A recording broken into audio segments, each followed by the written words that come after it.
Estamos cerca de la ciudad de David. De hecho, donde estamos parados es una terraza al costado de la ciudad de David, un lugar que se llama en la Biblia el Ofel. Aquí detrás de mí vemos la esquina al sureste de la vieja ciudad de Jerusalén hoy en día. Cruzando ahí a la derecha, más al este, tenemos el valle Cedrón, que Cristo cruzó la última noche antes de ser arrestado en el jardín. Y ahí donde ven a la iglesia con las cúpulas doradas como cebollas, ahí está el jardín de Getsemaní, donde Cristo oró, sangró orando y después fue arrestado y llevado a la casa de Caifás. Un poco más a la derecha, pues, es el Monte de Olivos, con su cementerio. Y es muy posible que Cristo en el templo, en Mateo 23, cuando les llama a los fariseos como tumbas blanqueadas, con limpios por fuera, pero por dentro con huesos de esqueletos, hombres muertos. Es posible que haya estado hablando de ese cementerio. Quizás desde el templo apuntó hacia el Monte de Olivos, hacia estas tumbas aquí, que vienen desde el tiempo de Cristo. Después, más a la derecha, yendo un poco más al sur ahora, ven esta sección de casas.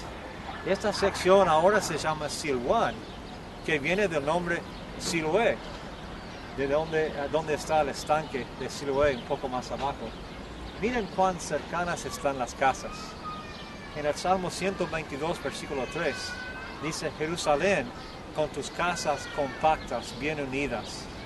Ahí eran las casas, así eran las casas en el tiempo de David, aquí sobre este mismo cerrito de la ciudad de David. Y quiero destacar una cosita más, aquí más abajo. Si miramos debajo de las casas, bajando hacia el valle, vemos algunas aperturas en la piedra que se parecen a ventanas, pero no las son. Son tumbas.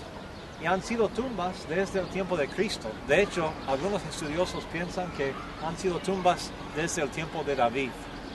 Y yo me pregunto, cuando dice en la Biblia, en Mateo 27, cuando Cristo estaba en la cruz y cuando falleció, y después hubo un terremoto y el velo del templo se rasgó en dos de arriba para abajo, agrega el detalle de que algunos muertos salieron de sus tumbas y andaban por la zona, y después de la resurrección entraron a la ciudad de Jerusalén. No sabemos lo que pasó con ellos. Me gustaría saber a dónde fueron, qué hacían entre el viernes a la tarde y el domingo a la mañana cuando entraron a la ciudad, y qué pasó después con ellos. Nadie lo sabe, pero sabemos que es muy probable que hayan sido estas las tumbas de donde salieron. Les invito a que me acompañen en un viaje debajo de la ciudad de David. Aquí vemos un mapa recreado del tiempo de Salomón, un poco después de David, pero antes del tiempo de Ezequías. Aquí vemos que esto fue toda la ciudad de David. David reinó 40 años, murió, entregó el reino a su hijo Salomón, y Salomón tomó como su primer proyecto importante construir el templo prometido de Dios a su papá David. Aquí vemos el templo, el punto más alto de la ciudad, y más abajo la ciudad.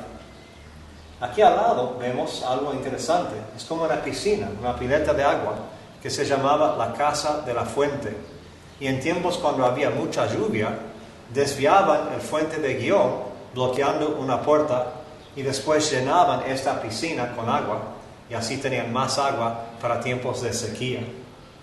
Entonces, ¿qué pasó en el año 722 antes de Cristo?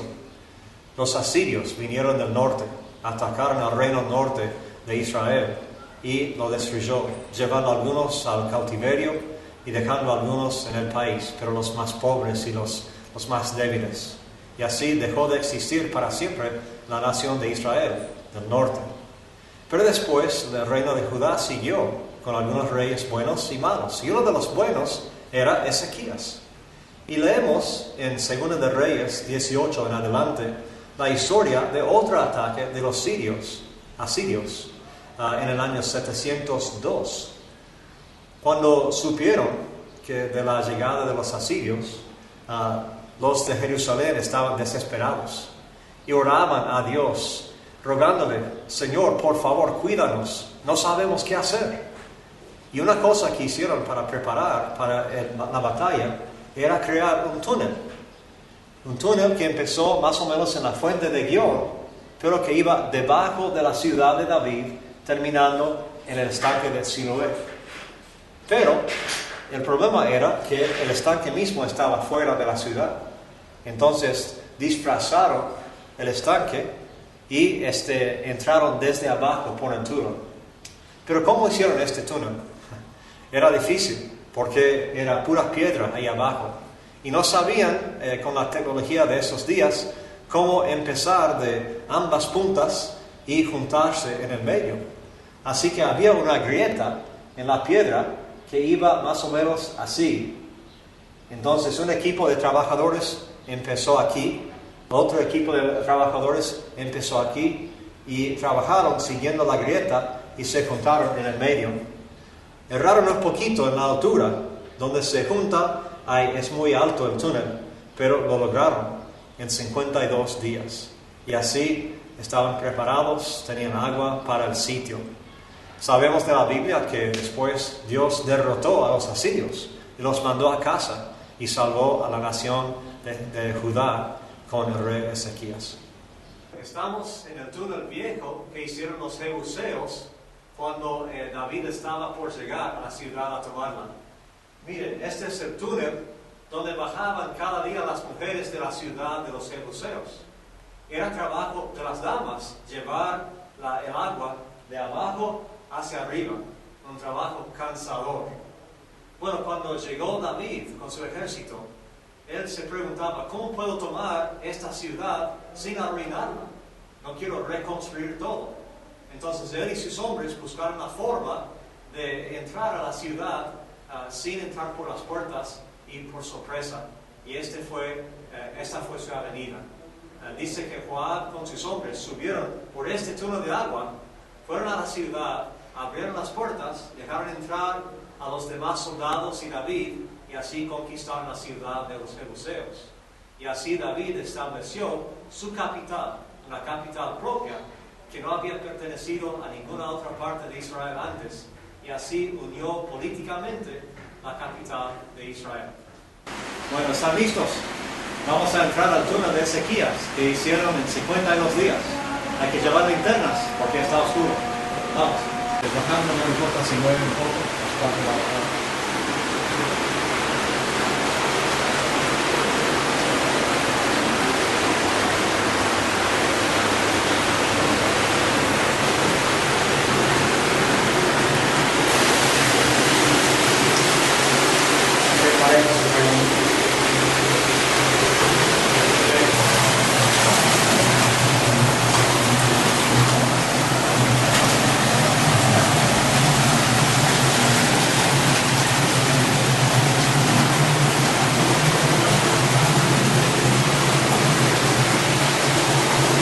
Aquí pasa las rodillas el agua y está bien fría, aún en verano.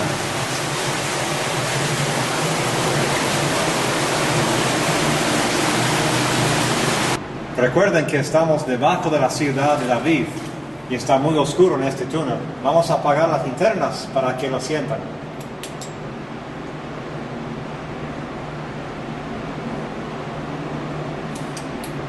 Sigamos. Para pensar un momento, ¿cuántas veces en la vida nos sentimos atrapados como esto? Parece que los problemas nos rodean, parece que no hay salida, para arriba, para abajo, a los costados, solamente hay que seguir adelante. En 1 Corintios 10:13, Dios promete que si la tentación es demasiado fuerte, que nos va a dar una salida o nos va a ayudar a resistir. Y realmente, cuando menos lo esperamos, nos da una salida. Aquí miramos que parece terminar el túnel, ¿sí? Parece que no hay salida, pero después da una vuelta y Dios nos sorprende con la salida. Adelante. La parte más baja del túnel. Adelante. Humildad a la fuerza.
oscuridad, Dios es fiel. Especialmente en la oscuridad, Dios es fiel.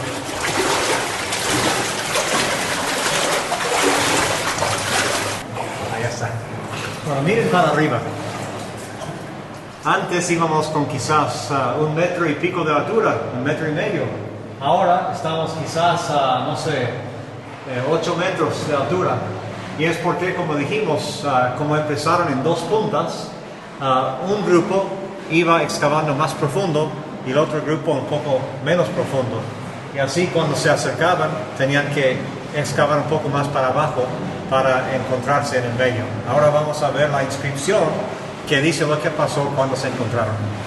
Una copia de lo que encontraron aquí, el original está en un museo en Turquía, y dice que cuando se juntaron, se escucharon por la piedra y por las hachas, después bajaron las hachas, después empezaron a gritar y festejar, quebraron la pared, lo que faltaba, y fluyó el agua de la fuente Gihon hacia abajo al estanque de Siloé. Y ahora vamos a mirar una parte de esta sección de la ciudad. Bueno, aquí tenemos una recreación de cómo se veía el estanque de Siloé en tiempos antiguos, quizás en los tiempos de Cristo o antes. Ven que había muchas escaleras bajando a la pileta, a la piscina. Ven que más allá en el rincón hay otras escaleras bajando de esa punta y el muro de la ciudad atrás. Vamos caminando un poco para mirarlo. Hay varias historias en la Biblia acerca del estanque de Siloé. La primera historia que menciona la fuente de Gihon es en Isaías capítulo 7, cuando Dios le dijo a Isaías que fuera bajando para darle un mensaje al rey Acaz en el tiempo de la guerra entre él y Siria e Israel.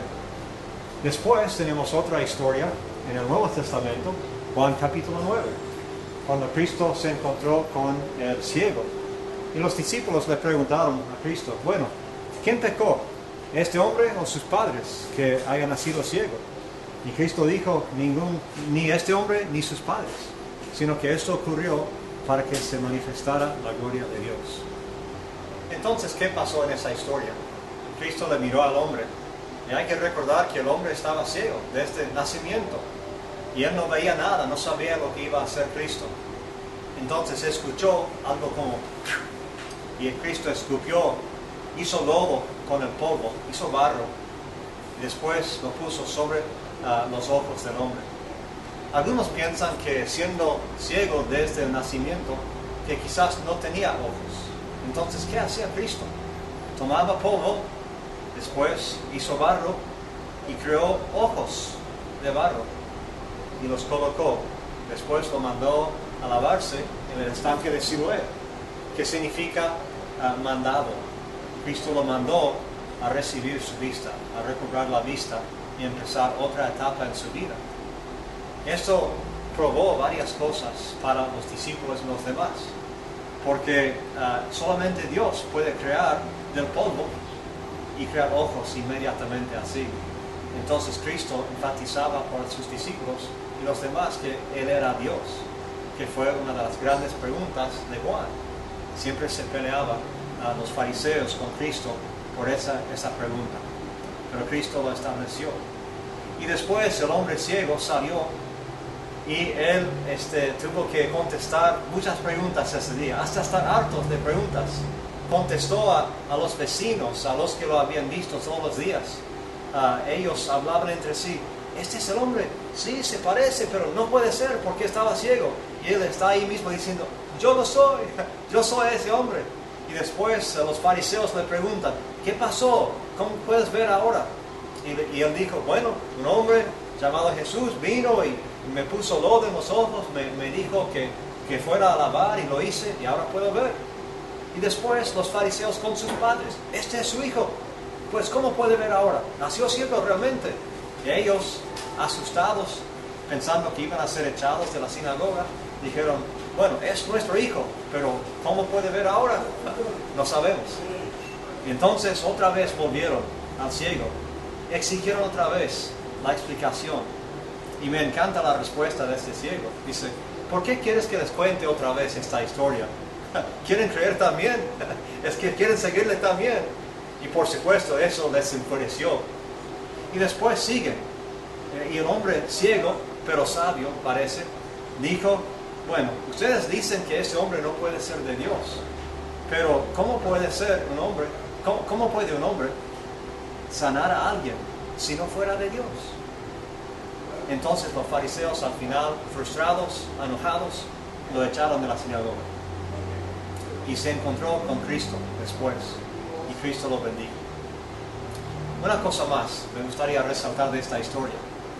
Este ciego tenía su testimonio, ¿sí? No tenía una educación, no tenía grande sabiduría fuera de eso. Había estado mendigando toda su vida. Pero cuando llegó el momento de comprobar algo, ¿qué dijo?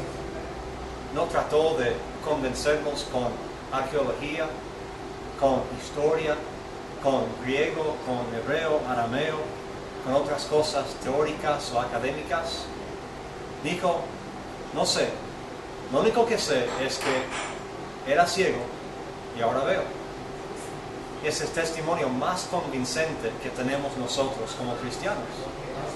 La gente puede discutir con nosotros en cuanto a doctrinas, puede discutir con nosotros en cuanto a la ciencia, la arqueología, pueden diferir en prácticas en la iglesia, pero cuando ven un cambio real, genuino en la vida del cristiano, no pueden negarlo, porque nos han visto antes cómo éramos y ahora cómo somos, y no pueden pelear con ese testimonio. Así que el desafío es mostrar ese cambio todos los días a las personas que nos rodean, y así quizás nos convenceremos para ser seguidores de Cristo también. Que el Señor bendiga. Ya que hemos pasado por debajo de la ciudad de David, por el túnel de Ezequías, estamos parados encima de la terraza que se llama ahora el Acrópolis Real de la ciudad. Acrópolis significa lugar alto de la ciudad y real significa del rey. Así que posiblemente este es el lugar donde estaba edificado el palacio de David. La Biblia dice en capítulos 1, 2, 3, 4, 5 de 2 de Samuel que David, después de la muerte de Saúl, iba consolidando su reinado, iba ganando más y más seguidores. Y al final, los ancianos de la ciudad de Hebrón lo eligieron rey de Hebrón, y él reinó sobre Judá 7 años desde Hebrón. Después es cuando vino en capítulo 5 de 2 de Samuel a este lugar, que en ese entonces era la ciudad de los Jebuseos, y propuso tomar la ciudad como su capital política, cosa que ya hizo, como vimos abajo, subiendo por el túnel de agua con Joab y sus soldados. Tomaron la ciudad y se establecieron como la capital política de David. Y él vino aquí, dice que construyó su palacio, quizás era este lugar como es el punto más alto, y empezó a reinar desde Jerusalén sobre todo Israel por 33 años más. Pero ¿cuál fue el próximo paso? La Biblia después habla del cofre del pacto. Establecida la capital política de Israel, David ahora quiso establecer la capital espiritual. Entonces se propuso traer el cofre del pacto a este lugar, a la ciudad de David. El cofre del pacto estaba en la casa de Abinadab, dice la Biblia. Entonces un día David organizó una salida para traer el cofre del pacto desde la casa de Abinadab a la ciudad de David. Y ustedes conocen la historia. Uno de los hijos de Abinadab, Usa, estaba acompañando el cofre del pacto. Y dice que como no lo llevaban bien, como Dios lo había ordenado, empezó a caer el cofre del pacto. Y Usa, queriendo ayudar, extendió la mano y trató de agarrar el cofre para que no cayera al suelo. Y Dios le pegó con un relámpago y murió al instante. Dice la Biblia que David se enojó y se asustó, me imagino también. Entonces mandó al cofre del pacto a la casa de Obed, un geteo, ni un israelita, y se quedó ahí el cofre del pacto 3 meses más. La segunda vez intentó David traer el cofre del pacto y esta vez fue exitoso. Lo hicieron según la forma que Dios había mandado, y un día llegó aquí a la ciudad de David un desfile gozoso. David encabezando el desfile, bailando ante el Señor con toda su fuerza, y según algunas versiones de la Biblia, desnudo. No sabemos si significa realmente desnudo sin ninguna ropa o si era quizás con una túnica, ropa interior. Pero vino, dice que todos estaban festejando y llegó el cofre del pacto a esta ciudad, se puso aquí en su lugar, en su carpa, su tienda del tabernáculo y quedó aquí todos felices. Pero hay un detalle más que es interesante de esta historia. Parece que la esposa de David, una de las esposas, Mical, no estaba en el desfile. No acompañaba a su esposo aún de cerca ni de lejos. Estaba en la ventana de su habitación. Dice que miraba el desfile. Y dice la Biblia que lo menospreció a David en su corazón. Entonces, cuando habían terminado de llevar el cofre a su lugar, David volvió gozoso a casa, queriendo, me imagino, compartir ese gozo con Mical, su esposa, contarle el día fantástico que tuvo. ¿Y qué pasa ahí? Voy a leer 2 Samuel 6. Dice, pero al regresar David para bendecir su casa, Mical, hija de Saúl, el rey anterior, salió al encuentro de David y le dijo, ¿cómo se ha distinguido hoy el rey de Israel? Se descubrió hoy ante los ojos de las criadas de sus siervos, como se descubriría sin decoro un insensato. Y David dijo a Mical, eso fue delante del Señor que me escogió en preferencia a tu padre y a toda su casa para constituirme por príncipe sobre el pueblo del Señor, sobre Israel. Por tanto, lo celebraré delante del Señor. Y agrega el detalle final aquí. ¿Qué pasó con David y qué pasó con Mical? Sabemos que David siguió y aumentó en poder y en fama y en favor con el Señor.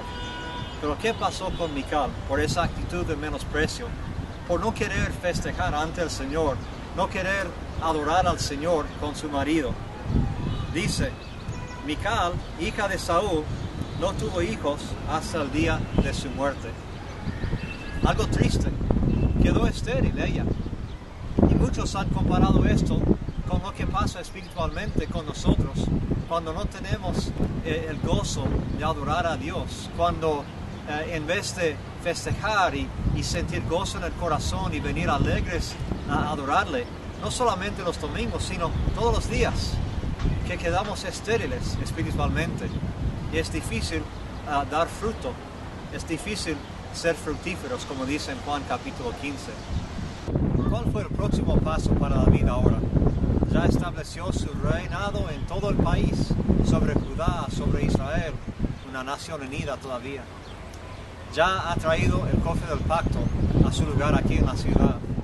Y ahora le entra el deseo de hacer algo más para Dios. Piensa en hacer un templo, un lugar permanente en el cual Dios puede estar en el medio de su pueblo. Entonces empieza a planearlo. Y Dios le manda a Natán a David para decirle dos cosas. Una, que nunca había pedido una casa, que siempre había andado en esa tienda, el tabernáculo, todo el tiempo. Nunca había pedido a nadie una casa. Y segundo, que David no era el indicado para construir ese templo. Pero Dios le prometió a David que su descendiente, sabemos que es Salomón, iba a poder reinar y construir ese templo. Así que David, en Crónicas, vemos cómo iba preparando todas las cosas. Eran cantidades enormes de todo tipo de metal, de oro, de plata, de bronce, de cobre, de todo tipo de telas, preparándolo, quizás ahorrando, almacenando todo eso para el momento en que Salomón iba a cumplir con su sueño de honrar al Señor en ese templo. Entonces David siguió con ese plan del templo. Miremos ahora hacia el norte de Jerusalén. Ya hemos visto hacia el sur en estas otras tomas. A la derecha, al este, vemos el monte de Olivos y bajando el jardín de Getsemaní, el valle de Cedrón y la vieja ciudad de hoy de Jerusalén. Bueno, detrás de ese muro, del sur del templo, como unos 200 metros adentro, es donde Salomón iba a construir el templo, el primer templo que vimos antes en el mapa. Y dice en 1 de Reyes 8 que habían terminado la construcción. había llegado el día en que iban a dedicar el templo a Dios. Y dijo un detalle que nunca había entendido hasta venir aquí. Dice que cuando ese día dedicaban el templo, fueron y trajeron el cofre del pacto desde la ciudad de David hasta el templo. Y yo antes yo pensaba que la ciudad de David era toda la ciudad de Jerusalén. Entonces pensé, pero ¿a dónde van a llevar el cofre? Ya está en Jerusalén, ya está en la ciudad de David. ¿Cómo pueden moverlo más? Lo vemos ahora. Al sur está la ciudad de David, pero a unos 500 metros o más al norte es el lugar donde Salomón edificó el templo suyo en el punto más alto de Jerusalén. Y por eso tenían que traer el cofre del pacto desde la ciudad de David hasta el templo nuevo. Y ahí lo establecieron. Oró una hermosa oración Salomón, pidiendo la bendición y la ayuda de Dios, no solamente en ese día, sino para generaciones futuras que iban a estar en este país y en otros, que iban a estar adorando a Dios y pecando, que iban a estar pidiendo perdón por esos pecados y buscando la bendición de Dios otra vez aquí.